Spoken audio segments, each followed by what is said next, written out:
Okay, so today's video will be an interesting one that's going to get a few views, but it is called, I'm going to title it, Turning the Other Cheek. Okay, now this is going to get some people going because this is, oh, I almost dropped you. Sorry about that. Like I said, I got my dog on a leash because there was a bear and her cub around, so she's a little tuggy on the leash, but we're good. So as I was saying, what was I saying on? Now I'm distracted. You see that? It's funny how the enemy gets you there. Let's see, what was it? It was thinking. I'm thinking here.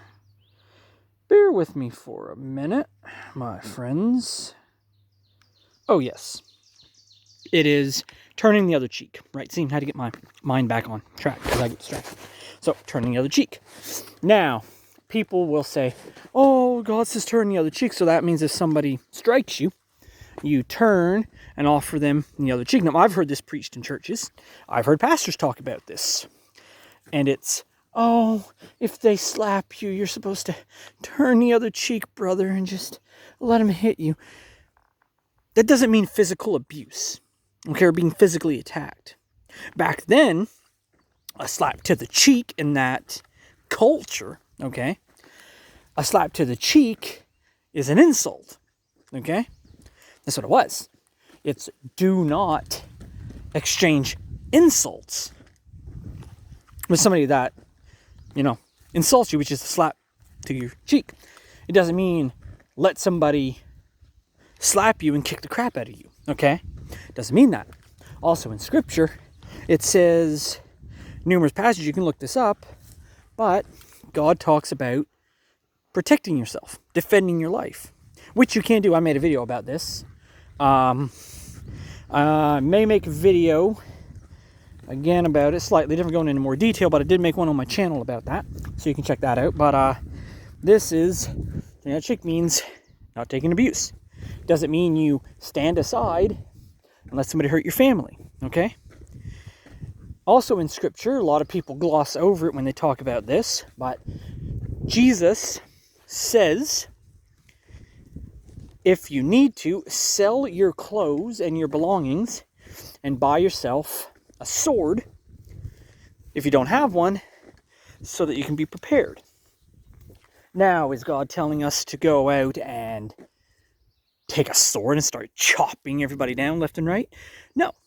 He's saying that to be prepared because he knew the world is not a good place and it's not nice, okay? This doesn't mean we go around picking fights, but we're ready to defend ourselves and our family because we're called to be protectors, okay? And if you are defending your life, which is your personal life, or you're defending your family, then you have the right, scripturally, to defend it. It even says that about the robber. If a robber enters your house at night and you strike him and he dies, you will not be, the blood won't be held against you on that. That is the difference between murder and justified killing. You see, if your life or your family's life is in danger and somebody comes into your house, right? In God's eyes, defending your family and your life and your loved ones, your children, that is allowed. Okay, that is a justified killing. So if you take him out, that blood is not on your hands because it's not premeditated. Okay? When he says murder, he's talking about laying alongside the road, as the Scripture says, and ambushing somebody. Or you're planning on, say, taking out your neighbor and you go and do that, and that was your plan. That's murder, and that's where your life is forfeit, and you'll pay for the blood.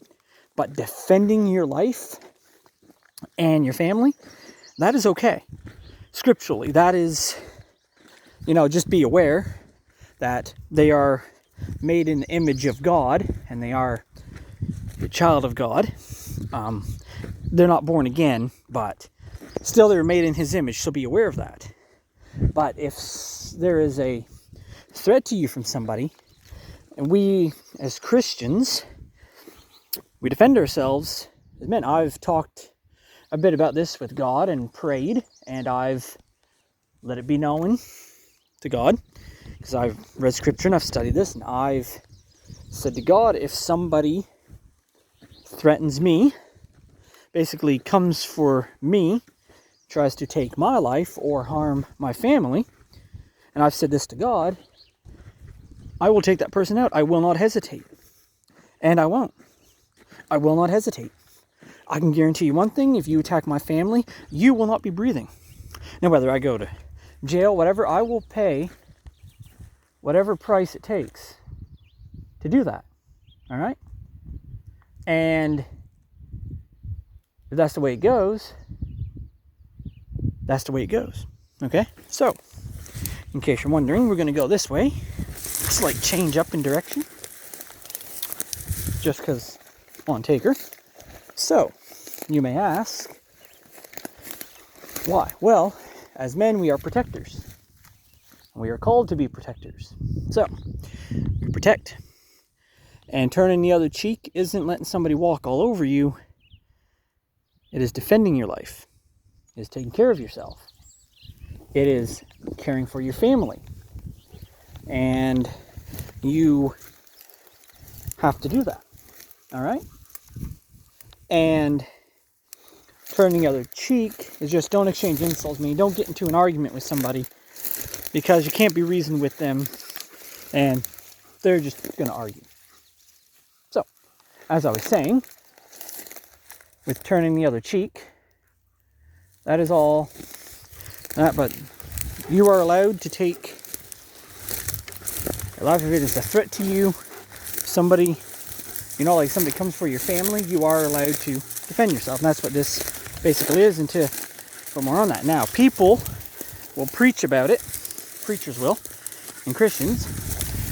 They'll even say, oh, you can't do that. You can't do that. Well, in scriptures, you can. Okay? Because God outlines it multiple times. And even says about, justified. Same with soldiers defending your country. Same thing. You do not have that blood put on your head because you're defending your country, your family, and your loved ones. So, that is more about turning the other cheek what it is. You can go ahead and read the scriptures and research it more, but that is essentially what it's talking about. All right? And we as Christians, we have to be lions and lambs. I made a video about that on my channel too, so you can check that out. That is, you can't be a lion all the time. You can't be a lamb all the time either. So, there's a balance point. Jesus is both. We hear him said that numerous times. He is the Lion of Judah. And he's also the lamb that was slaughtered. Right? It says that in scripture. So if we're called to be like Jesus and walk after him, we are called to be a lion and a lamb. And I also have one about controlling your anger and emotions. What restraint is basically, is strength under restraint. Meaning you're strong, and just because you can hurt somebody, you don't. You restrain yourself. And that's what we have to do. We have to restrain. But if somebody threatens your life or your family, then you are within your right, legally and biblically, to defend yourself. However you deem that being whatever, whether that's just hurting them or taking their life. So, just be aware of that. Be careful. I hope that I'm never in that kind of situation, and I hope that nobody else is ever in that kind of situation. But if you are, know that you are justified, and that if it is a self-defense, then you are justified in God's eyes for doing that. Now, it sucks, and it says, thou shalt not, kill as the commandments say, but if somebody threatens your life, you can defend yourself. So, feel free to look at those passages in Scripture. They're quite easy to find. And I think the one about selling clothes and buy a sword, I think was about Luke's Gospel. I think that's where it was, in Luke. It's somewhere in the New Testament. Like I said, I read so much.